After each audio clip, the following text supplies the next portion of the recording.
Sí, doctor. Perfecto. Una vez que nosotros tenemos nuestra jeringa con el líquido tibio, muy importante que sea tibio, nos vamos nuevamente con nuestro frontoluz, vamos a visualizar dónde está el espacio, o con la otoscopía ya vamos a determinar dónde está el espacio o la luz, ¿sí? El espacio que está entre la pared y el cuerpo extraño, que es este de acá que está en rosado, ¿sí? A, esa, a ese espacio tenemos que dirigir el chorro de líquido, ya para que entre hacia la membrana timpánica, por eso tiene que estar íntegra, y luego salir con presión, y esa presión va a hacer que este cuerpo extraño salga hacia afuera, o el tapón de cerumen, ¿sí? Salga hacia afuera.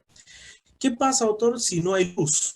¿No? Es la pregunta. Si no hay luz, todo el chorro, todo tiene que ser dirigido hacia la parte posterior. El chorro y la presión tiene que ser dirigido hacia la parte posterior.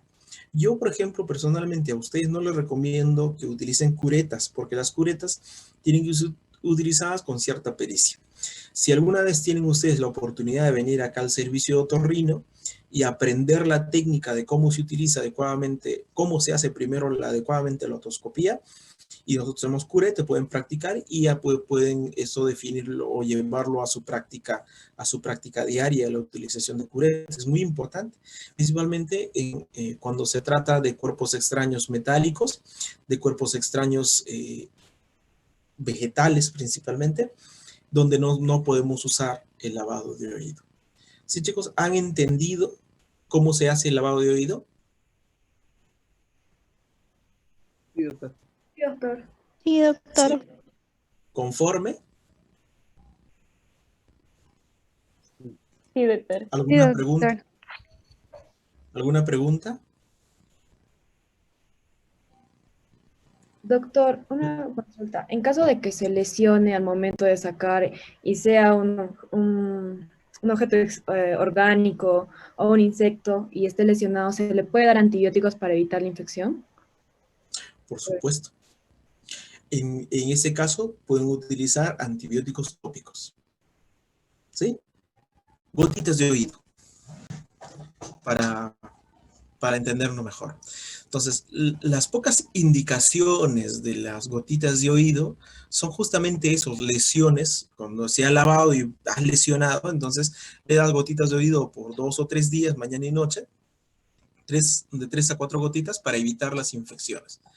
Entonces, las gotitas de oído solamente se utilizan en casos muy estrictos, por decir, una otitis externa, para prevenir algún tipo de infección localizada del oído. No se utiliza en todos los dolores de oído y en las otitis medias, ¿no? Que yo he visto bastante común el uso de las gotitas, cosa que al final al paciente no lo beneficia y, o sea, la enfermedad tampoco, ¿no?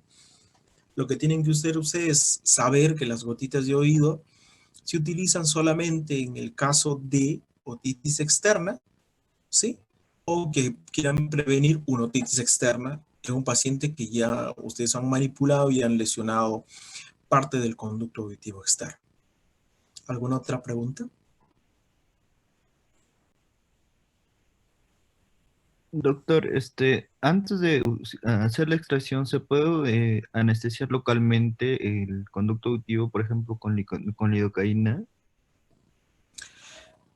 Daniel, tu pregunta es muy buena. Por supuesto que sí. Si vemos un niño que vamos a hacer un procedimiento, la extracción de ese cuerpo extraño, que es un niño poco colaborador, y vamos a utilizar una cureta de oído, lo recomendable es poner spray de silocaína al 10%, pero hay que ponerlo con mucho cuidado y siempre, siempre, siempre hay que dirigirnos hacia la luz, ¿no? Dejarlo unos 5 minutos y luego hacer el procedimiento. Nosotros utilizamos bastante esto para hacer extracción de cuerpo extraño con guiado por endoscopio. Entonces, definitivamente que sí. Algunos tapones de cerumen que están muy duros, que se pueden visualizar de una coloración negra, seca en el conducto, que ustedes ven que no van a poder lavar. Entonces, ¿qué cosa tienen que usar? O pueden usar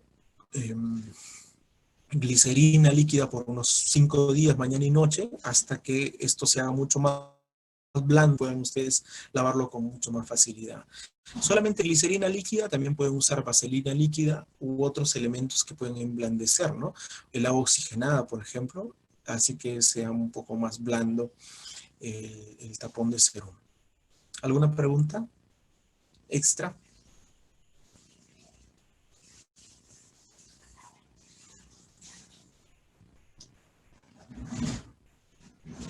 Un segundito.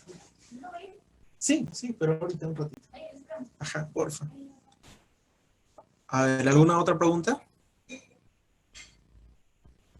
Doctor, esta glicerina es la glicerina comercial, ¿verdad? La glicerina Hola. líquida, claro, la glicerina, yo no recomiendo comprarlos en boticas porque estas tienen, digamos, en cierto modo, cierta garantía, ¿no? Entonces, la glicerina líquida se vende en las boticas, cuesta de 1 a 2 soles. Es súper, súper cómoda para los pacientes, para ustedes también si tienen la posibilidad. Y en los niños pequeños, a veces solamente necesitas eso, o sea, glicerina líquida, pones 1, 2, 3, media hora, lo volteas al niñito y lo pones por 3 o 4 días y automáticamente va a caer ese tapón de cerumen.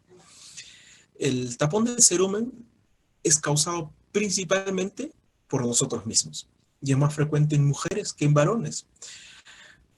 Resulta de la autolimpieza principalmente, ¿sí? Entonces, la principal causa de tapón de cerumen es la autolimpieza. Es decir, que nosotros mismos agarramos, nos manipulamos el oído con frecuencia, cosa que no deberíamos hacer. Y como moraleja de toda esta historia, vamos a quedar que todos ustedes de ahora en adelante, el consejo principal de todo esto es que el oído se limpia con los codos, ¿sí? Entonces van a intentar hacerlo. Al no poder, se van a dar cuenta que el oído no se tiene que limpiar nunca, al menos la parte que está en el interior, que va a formar parte del conducto. No se toca, porque la sabiduría de nuestro creador ha sido tan grande que no se ha colocado ciertos elementos que van a hacer el mecanismo de limpieza de nuestro oído. Solitos se van a limpiar. Algunas personas por estrés, por procesos respiratorios, van a secretar un poquito, un líquido un poquito más, una secreción un poco más líquida, otros un poquito más espesa, pero son secreciones que el oído normalmente los puede manejar. Así que ustedes no tienen por qué manipularse el oído. Si tienen prurito en el oído, vayan al otorrino, que lo revise antes de que se manipule. Esa manifestación de otras enfermedades, como la rinitis alérgica, las faringitis crónicas por reflujo, que pueden darte prurito en el oído. Así es que es mejor que le revise el especialista. O ustedes ya sospechar de un paciente que tiene prurito de oído, hacerle una otoscopía, no tiene nada, y hay que pensar en patologías de la nariz o de la garganta. Entonces, así van a evitar que los pacientes con frecuencia se hagan el lavado de oído. Una pregunta frecuente de los pacientes cuando vienen a consulta es, doctor, ¿cada cuánto tiempo me tengo que hacer el lavado de oído? Y yo siempre soy muy serio en esto y les digo que nunca deberíamos hacer lavados de oído. ¿Cómo es esto? Que no deberíamos echar agua al oído intencionalmente. Es lo que hacemos en el lavado de oído. Sin embargo, nos vemos en esa necesidad dado que las personas se limpian inadecuadamente el oído y generan los tapones de cerumen. Los tapones de cerumen, saben que el cerumen es bueno para el conducto, lo mantiene húmedo, lo mantiene en un pH adecuado, evita la formación de hifas, la formación de infecciones bacterianas, etc. Entonces, hay que cuidar nuestro oído, es un elemento importantísimo. La función del oído es irreemplazable. Esta es la situación. Una vez que nosotros dejamos de oír, es difícil recuperar la audición. Si bien es cierto, hay tratamientos que muy probablemente ya hayan conversado, pero nuestra función normal de audición es irreemplazable. ¿Alguna otra pregunta, chicos? ¿Dudas? ¿Comentarios?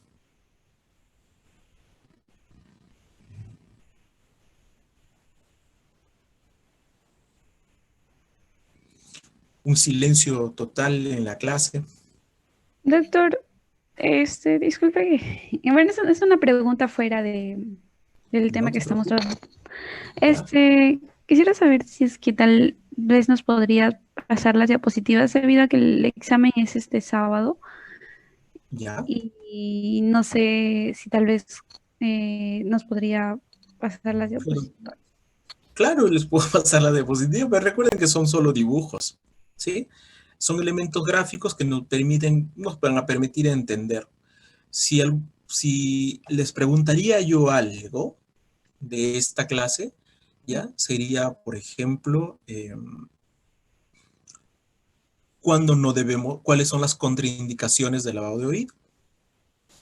Eso les podría preguntar, ¿no? También les podría preguntar cuánto mide el conducto auditivo externo. Sí, que son cosas que deben saber sí o sí. Dos cosas para el lavado, ¿no? O qué elementos se utilizan para un lavado de oído, así de sencillo. O cada cuánto tiempo deberíamos hacer un lavado de oído, ¿sí? Entonces, chicos, conmigo ha terminado la clase. Cualquier cosa o duda que tengan pueden escribirme. Me pueden encontrar en Facebook, en Instagram, como Doctor Tolentino ahí. Me Doctor, escriben y Doctor Tolentino, ¿sí? Sí, a doctor, ver, ¿alguna otra pregunta? ¿Sí? sí, buenas tardes. Con respecto a lo de lavado de oído, antes de mencionar la técnica, mencionó, ¿no?, que cuando es vegetal no se le echa agua, ¿no? O cuando es insecto, primero hay que matar al insecto, ¿no? Con alcohol o con vaselina. En ese Exacto. caso, con vegetales o en el caso de un cuerpo animado, ya no se realizaría el lavado, o sea, sería solo con cureta. En- en- en- una vez que matas al animalito o al insecto, bueno, el insecto, puedes utilizar lavado de oído, ¿sí? Y yo siempre, cuando hay insectos, siempre recomiendo utilizar antibióticos tópicos porque a veces suelen generar pues algún tipo de infección, ¿no? O ya han estado bastante tiempo en el conducto y han lacerado y es mejor darle unas gotitas de oído de contenido antibiótico. En cuanto a la utilización de curetas, se utiliza generalmente cuando es un cuerpo metálico o cuando o sea, sea muy visible para, ¿no?, para poder extraerlo. Y en caso de las semillas, por ejemplo, es mejor utilizar cureta y no lavado de oído, dado que se puede hidratar y generar mayor obstrucción, ¿no? Y no pueda salir el cuerpo extraño. Profe, una pregunta. Eh, ¿Sí? Usted menciona que podría preguntar de repente cada cuánto se hace el lavado de oído, pero no, la verdad es que no lo he escuchado durante la exposición, de repente no me he dado cuenta. ¿Cada cuánto es correcto hacer el lavado de oído? El lavado de oído no se debería hacer nunca. Esa es la respuesta. Nunca deberíamos hacer lavado de oído. ¿Por qué? Porque no deberíamos tener tapón de cerumen ni cuerpos extraños, nada en el oído. Esa es la idea, ¿no? O sea, hacer el lavado de oído cada vez que sea necesario o cuando el diagnóstico médico lo amerite. O sea, no hay un tiempo determinado para nosotros hacer un lavado de oído. No, doctor, cada 6 meses yo me hago mi lavado de oído. Eso no es, o sea, no debería ser así, ¿no? Si te haces cada 6 meses el lavado de oído, hay que tener cuidado. O sea, ¿qué está pasando en tu oído? ¿Qué está pasando contigo? ¿O qué hábitos estás teniendo para hacerte un lavado de oído cada 6 meses, ¿no? Idealmente no se debería hacer lavado de oído, idealmente. Sin embargo, se nos vemos en la necesidad de hacer lavado de oído por el diagnóstico de tapón de cerumen, cuerpos extraños, etcétera, etcétera. ¿Sí? Si la pregunta es, ¿cada cuánto tiempo? La respuesta para mí es nunca. ¿Sí? Ahora, si el diagnóstico lo amerita, obviamente tenemos que hacer el lavado de oído. Si ven en la respuesta por ahí, ¿no? Cuando el diagnóstico lo amerita, ya pone eso, ¿no? Nada más. ¿Alguna otra pregunta?